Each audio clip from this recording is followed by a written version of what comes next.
Today we will look at the second part in our video series on arterial blood gas analysis or ABG analysis. This video will look at compensation. Let us quickly revise the first two steps we dealt with in the previous video. Step 1 is deciding whether the sample is acidic or alkaline, and step 2 is determining whether the abnormality is respiratory or metabolic. After the first two steps, we move to step 3. This is where we look at compensation. Compensation can be understood as an opposing change attempting to normalize the pH. To understand this, consider a scenario where there is a problem with the respiratory system which causes increased levels of carbon dioxide. This causes what we call as respiratory acidosis. The kidneys act by increasing the levels of bicarbonate, thus attempting to normalize the pH. Suppose there is an abnormality in the metabolic system increasing the bicarbonate, causing metabolic alkalosis. The respiratory system will increase the levels of carbon dioxide, thus again attempting to normalize the pH. The reverse scenario is also true in that if there is a reduction in bicarbonate, the respiratory system attempts to reduce the carbon dioxide levels, and also if there is a reduction in the carbon dioxide level, the metabolic system attempts to reduce the bicarbonate levels. Let us look at an example. The pH quoted here is 7.32, the PCO2 is 72.2, and the bicarbonate is 35. If you recall from the previous video, step 1 would be determining whether the sample is acidic. As you can note, the pH is less than 7.35, so that this is an acidic sample. You may also note that the PCO2 is elevated, so this is a case of respiratory acidosis. But notice the bicarbonate levels. You would note that these levels are increased. This is an example of compensation. Let's see what is happening here. Now these bars represent a normal pH, a normal PCO2, and a normal bicarbonate, thus a normal ABG. If you notice, as the carbon dioxide increases, the pH tends to fall. That is a respiratory acidosis. What happens in compensation is the bicarbonate levels increase gradually, thus attempting to renormalize the pH. So, as the carbon dioxide levels increase, bicarbonate levels also increase. As the carbon dioxide levels decrease, bicarbonate levels also decrease. As the bicarbonate level increases, the carbon dioxide level increases, and as the bicarbonate level reduces, the carbon dioxide level reduces. We can further simplify this because as the carbon dioxide level increases, bicarbonate level increases, and vice versa. And as the carbon dioxide level reduces, the bicarbonate level reduces, and vice versa. Note that the direction of change is the same. That is, when one factor increases, the other factor also increases, and when one factor reduces, the other factor also reduces, attempting to compensate. Let us look at how metabolic acidosis affects the respiratory system. In metabolic acidosis, or in any acidosis, there is an increase in H+ ions in the blood. These ions act on the peripheral and central chemoreceptors, and this causes an increase in the automaticity of the respiratory centers. This causes an increased ventilation, thus reducing the carbon dioxide levels, or what is commonly called as a carbon dioxide washout. Thus, in metabolic acidosis, there is a carbon dioxide washout, which eventually leads to reduction in PCO2. In respiratory problem, renal system compensates by altering bicarbonate reabsorption. Kidneys normally reabsorb 100% of bicarbonate. So in respiratory acidosis, The renal basal cells tend to produce bicarbonate to increase its blood levels. Let us look at how this is achieved. In the renal basal cells, H2O combines with CO2 through the action of carbonic anhydrase enzyme to produce H2CO3, that is carbonic acid. The carbonic acid quickly dissociates into bicarbonate and H+ ion. The bicarbonate is taken into the bloodstream through a chloride exchange channel, and the H+ is actively secreted into the lumen. The H+ is excreted in the form of a fixed acid like H2PO4, or as shown here as NH4+. So just to reiterate, as the carbon dioxide level increases, the bicarbonate level increases, and as the carbon dioxide level reduces, the bicarbonate level reduces, and vice versa.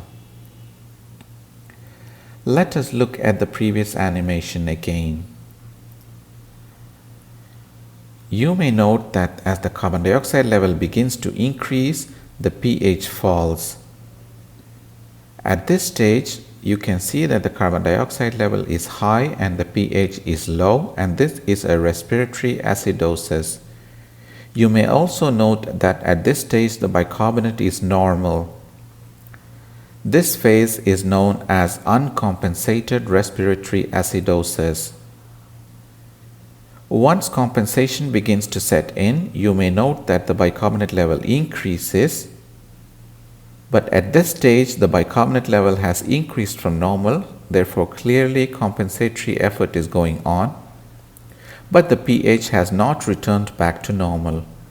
This phase is known as a partially compensated respiratory acidosis. Once complete compensation has occurred, you can again note that the bicarbonate level is higher than normal, but at this phase the pH has got back into the normal range.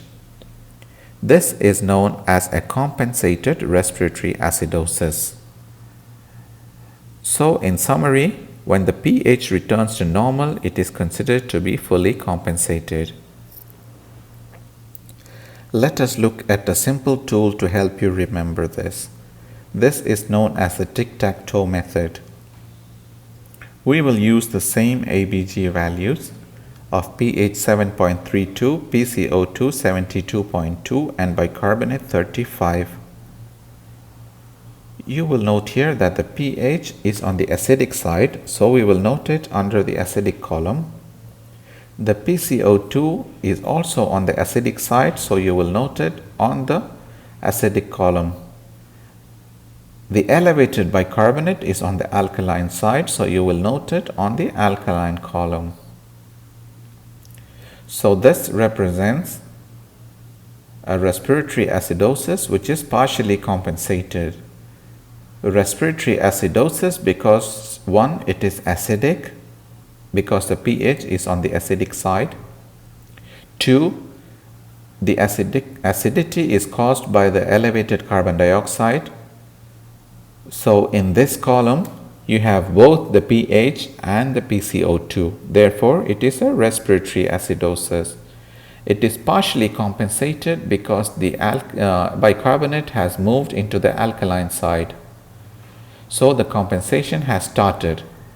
It is not fully compensated because the pH has not returned back to normal. Let us look at another example. The pH here is 7.36, PCO2 72.2, and bicarbonate 40. The pH goes in the normal column. If you would recall, the normal range of pH is 7.35 to 7.45. The PCO2 goes in the acidic column and the bicarbonate goes in the alkaline column.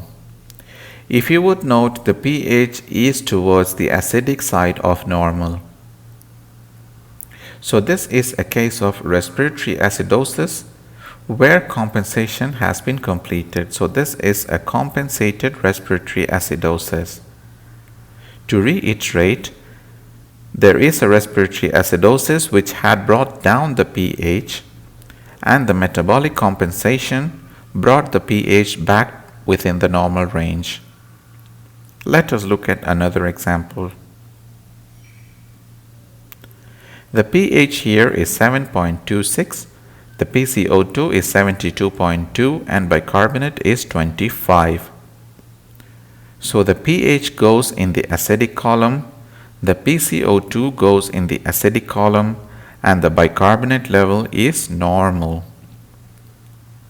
So here there is a respiratory acidosis, but no compensatory change has occurred because the bicarbonate is still within the normal range. So this is an uncompensated respiratory acidosis. Let us look at yet another example. The pH here is 7.18, the PCO2 is 37, and bicarbonate is 16. So the pH goes in the acidic column, the PCO2 goes in the normal column, and the bicarbonate goes in the acidic column. So the acidity of the sample is because of the metabolic factor, and the carbon dioxide level is within normal range. So this is an uncompensated metabolic acidosis. Let us look at another example. The pH here is 7.37, PCO2 is 26, and bicarbonate is 16. The pH would go in the normal column. The PCO2 will go in the alkaline column, and the bicarbonate will go in the acidic column. If you would note, the pH is towards the acidic side of normal, and the bicarbonate is on the acidic column. But because the pH has returned back into the normal range, this is a fully compensated metabolic acidosis. Yet another example. The pH is 7.36, the PCO2 is 20, and the bicarbonate is 12. So the pH here goes into the normal column, even though it is towards the acidic side of normal. The PCO2 here goes to the alkaline side, and the bicarbonate here goes to the acidic side. So this is again a compensated metabolic acidosis. Another example, pH of 7.52, PCO2 of 20, and bicarbonate of 18. So the pH here is on the alkaline side. The PCO2 here is also on the alkaline side. The bicarbonate here is on the acidic side. So the primary problem here is alkalosis caused by the respiratory component. So this is known as the respiratory alkalosis. The compensatory change has begun to occur, but the pH has not returned back to normal. So this is known as a respiratory alkalosis, which is partially compensated. Another example, pH 7.6, PCO2 20, and bicarbonate 23. The pH here is on the alkaline side. The PCO2 here is also on the alkaline side, and the bicarbonate here is normal. So here there is a respiratory alkalosis, and no compensatory change has occurred because bicarbonate is still in the normal range. So this is known as uncompensated respiratory alkalosis. Let us stop for now. What we have discussed in this video is a very elegant looking but very simplistic way of approaching ABG compensations. This method has limited utility in the clinical setting. We will look at a more advanced way to approach compensatory changes in the next video. Please don't forget to like, share, and subscribe the video if you liked it. And please don't forget to add suggestions in the comments below. See you in the next video. Thank you.